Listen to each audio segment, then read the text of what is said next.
여러분, 불이 활활 타오르는 모습이나 우리 몸 안에서 일어나는 복잡한 변화들을 한번 생각해 보세요. 이 모든 화학 현상을 정말 신기하게도 단 두 가지의 절대적인 규칙이 지배하고 있거든요. 오늘은 바로 그 두 가지 황금률, 세상이 작동하는 방식의 가장 근본적인 원리에 대해 한번 파헤쳐보려고 합니다.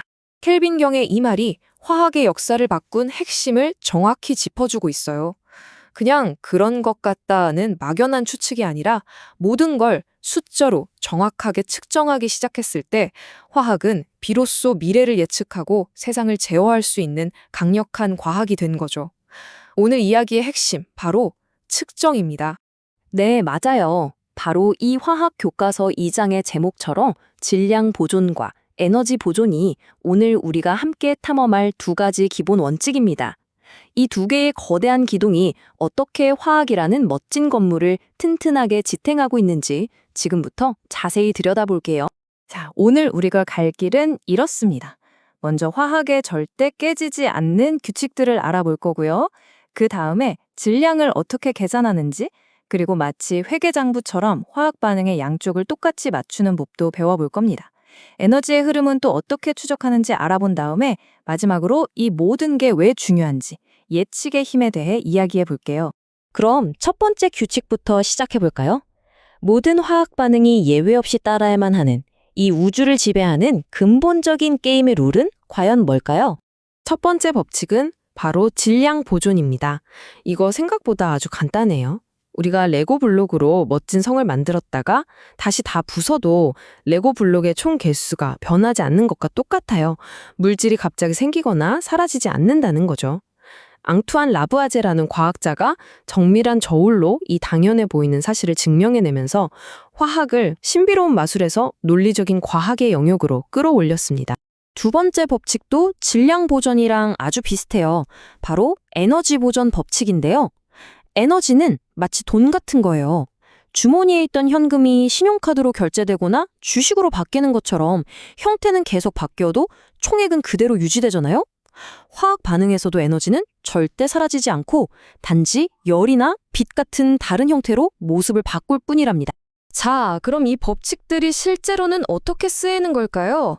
질량이 보존된다는 건 알겠는데 문제는 우리 눈에 보이지도 않을 만큼 작은 원자 하나의 질량을 대체 어떻게 잰다는 걸까요? 정말 막막한 질문이죠? 하지만 이 질문에 대한 답을 찾기 위해서 화학자들은 정말 기발하고 창의적인 방법을 생각해냈습니다. 그리고 이 방법은 화학에서 가장 중요한 개념 중 하나로 이어지게 됩니다. 그 엄청난 해답은 바로 몰이라는 단위입니다. 우리가 달걀을 셀 때 한 판, 그러니까 30개씩 묶어서 세면 편하잖아요. 몰도 똑같아요. 원자를 세는 거대한 묶음 단위라고 생각하시면 돼요. 다만 그 숫자가 6 뒤에 0이 23개나 붙는 상상하기도 힘든 어마어마한 개수의 묶음이라는 점이 다를 뿐이죠. 자, 이 표를 보시면 진짜 마법 같은 점이 하나 있어요. 뭐냐면요. 눈에 보이지도 않는 아주 작은 원자 하나의 상대적인 질량. 그 숫자가요. 그 원자가 1몰만큼 모였을 때 저울에 딱 달아볼 수 있는 그램 질량 숫자랑 똑같다는 거예요. 이게 무슨 뜻이겠어요? 우리가 실험실에 평범한 저울을 사용해서 눈에 보이지도 않는 원자의 개수를 정확하게 셀 수 있게 됐다는 거죠. 정말 기가 막힌 아이디어 아닌가요?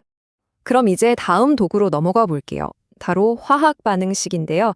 이건 질량 보존 법칙을 반드시 지켜야만 하는 일종의 화학 레시피라고 할 수 있습니다. 자, 여기 물을 만드는 레시피가 있습니다. 근데 뭔가 좀 이상하지 않으세요? 재료로는 산소 원자를 분명히 2개 넣었는데 완성된 물 분자에는 산소 원자가 하나밖에 없네요? 원자 하나가 그냥 감쪽같이 사라져버렸어요. 질량 보존 법칙에 따르면 이런 일은 절대 있을 수 없죠. 이 문제를 해결하는 걸 우리가 균형 맞추기라고 부릅니다. 마치 회계 장부에 들어온 돈과 나간 돈을 똑같이 맞추는 것처럼 분자 앞에 개수라는 숫자를 요리조리 조정해서 반응 전과 후의 원자 개수를 정확하게 맞춰주는 거예요. 사라진 원자가 하나도 없도록 장부를 깔끔하게 정리하는 과정이죠. 보세요. 이제 화살표 양쪽의 원자 개수가 완벽하게 똑같아졌죠? 이렇게 균형이 맞춰진 화학 반응식 자체가 바로 이 반응에서는 질량이 완벽하게 보존되었습니다. 라고 보증하는 증명서나 마찬가지인 셈입니다. 자, 이제 두 번째 황금률로 넘어가 볼까요? 우리가 방금 질량의 장부를 꼼꼼하게 맞췄던 것처럼 모든 화학 반응에서는 에너지의 장부 역시 정확하게 맞춰야만 합니다. 다시 한번 기억해 볼까요? 에너지는 절대 사라지지 않고 단지 모습을 바꿀 뿐이라는 거요. 화학 반응에서 이 에너지의 이동을 우리가 가장 흔하게 느낄 수 있는 게 바로 열이에요. 반응이 일어날 게 용기가 뜨거워지거나 갑자기 차가워지는 현상, 이게 바로 에너지 보존 법칙이 우리 눈앞에서 펼쳐지는 생생한 증거입니다. 이 에너지의 흐름에는 크게 두 가지 방향이 있어요. 하나는 에너지를 시스템 밖으로 막 뿜어내서 주변을 뜨겁게 만드는 발열 반응, 그리고 그 반대로 주변의 에너지를 진공청소기처럼 쫙 빨아들여서 주변을 아주 차갑게 만드는 흡열 반응이 있습니다. 이 그래프를 보면 이해가 더 쉬워요. 마치 언덕 같아요. 발열 반응은 높은 곳에 있던 공이 낮은 곳으로 저절로 굴러 내려오면서 에너지를 방출하는 것과 같고요. 반대로 흡열 반응은 낮은 곳에 있는 공을 낑낑거리면서 언덕 위로 밀어 올리는 것처럼 외부에서 에너지를 공급해줘야만 일어나는 반응인 거죠. 지금까지 우리는 질량과 에너지라는 두 가지 장부를 맞추는 법을 살펴봤습니다. 그런데 이런 귀찮아 보이는 계산을 대체 왜 하는 걸까요? 그건 바로 이 모든 과정이 화학이라는 학문에 예측의 힘을 부여하기 때문입니다. 만약 이 두 법칙이 없었다면 화학은 아마 이거랑 저거랑 섞어봤더니 우연히 신기한 게 나왔네? 하는 수준에 머물렀을 거예요. 하지만 질량과 에너지를 정확하게 계산할 수 있기 때문에 우리는 원하는 양의 약을 정확하게 만들고 우리가 필요로 하는 특별한 성질의 신소재를 설계할 수 있게 된 겁니다. 화학을 단순한 관찰에서 미래를 예측하는 강력한 과학으로 바꿔놓은 것, 그게 바로 이 법칙들의 진짜 힘이죠. 이 한 문장이 오늘 이야기의 모든 것을 요약해주는 것 같네요. 여기서 말하는 무작위적 변화에 대한 한계라는 게 뭘까요? 바로 아무것도 제멋대로 사라지거나 생겨날 수 없다는 질량 보존과 에너지 보존 법칙을 의미하는 겁니다.